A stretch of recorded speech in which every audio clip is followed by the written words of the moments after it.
وعلى آل سيدنا مولانا محمد لا إله إلا الله لا إله إلا الله لا إله إلا الله لا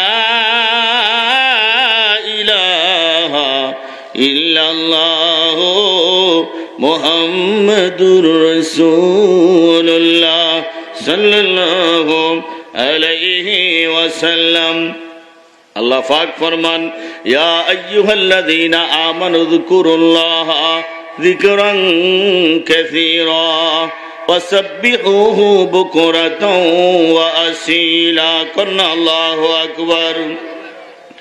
আমার আল্লাহ ফরমান হে ঈমানদারেরা তোমরা আমি আল্লাহর জিকির বেশি বেশি পরিমাণ করো। জিকিরের কোনো সীমা নাই, সংখ্যা নাই। তবে আল্লাহ বলেন ওয়াসাব্বিহুহু বুকরাতাও ওয়া আসীলা, বিশেষ করে সকাল এবং সন্ধ্যা আমি আল্লাহর তাসবিহ পাঠ করো কন্যা সুবহানাল্লাহ। এজন্য আমরা 2-1 মিনিট একটু জিকির করি, কারণ ওয়াজ বহুত হয় কিন্তু ওয়াজ হয় না। ওয়াজ হয়, ওয়াজ হয় না, মানুষ পরিষ্কার হয় না, বেনামাজি বেনামাজি থাকে। তার মূল কারণ হলো তার হেড অফিস খারাপ। কি খারাপ? তার কলব নষ্ট হয়ে গেছে।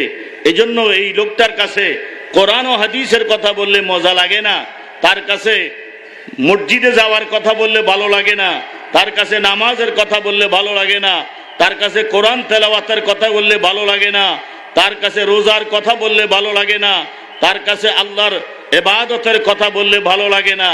কিন্তু দুনিয়ার হাঁস তামাশা রঙ্গলীলা সে যতই করে তার কাছে ততই মজা লাগে। জোরে কন্না নাউজুবিল্লাহ। তার কারণ হলো আশ-শাইতানু জাসিমুন আলা কলবি ইবনে আদম, শয়তান বনি আদমের কলবের মধ্যে এইভাবে জড়ো হইয়া ধইরা রইছে।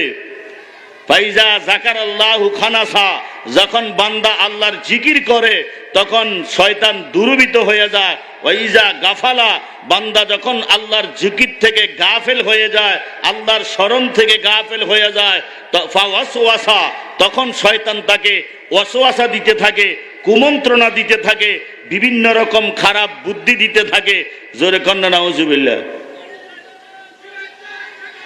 কারণ মনে রাখবেন, যখন লোকটা গুনাহ করে তখন তার অন্তরে আল্লাহর কথা মনে থাকে না। থাকে? যতক্ষণ আল্লাহর কথা মনে থাকে ততক্ষণ তার দ্বারা গুনাহ হতে পারে না। আমরা একটু তাকবীর দিয়ে, আমাদের প্রধান বক্তা এসে গেছেন। নারাই তাকবীর, নারাই রিসালাত, প্রধান বক্তার আগমন। আল্লামা আবু সুফিয়ান খান আবিদি আল কাদেরী সাহেবের আগমন। আল্লামা আবু সুফিয়ান খান আবিদি আল কাদেরী সাহেবের আগমন।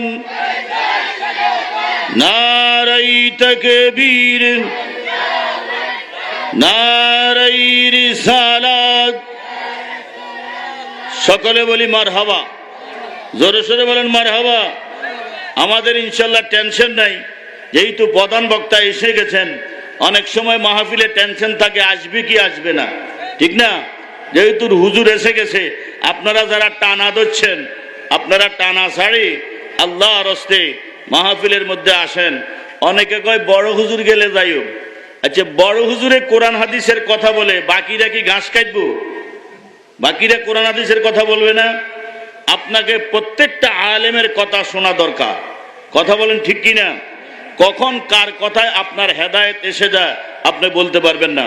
আসুন আমরা একটু জিকির করি। আল্লাহ আল্লাহ আল্লাহ আল্লাহ আল্লাহ আল্লাহ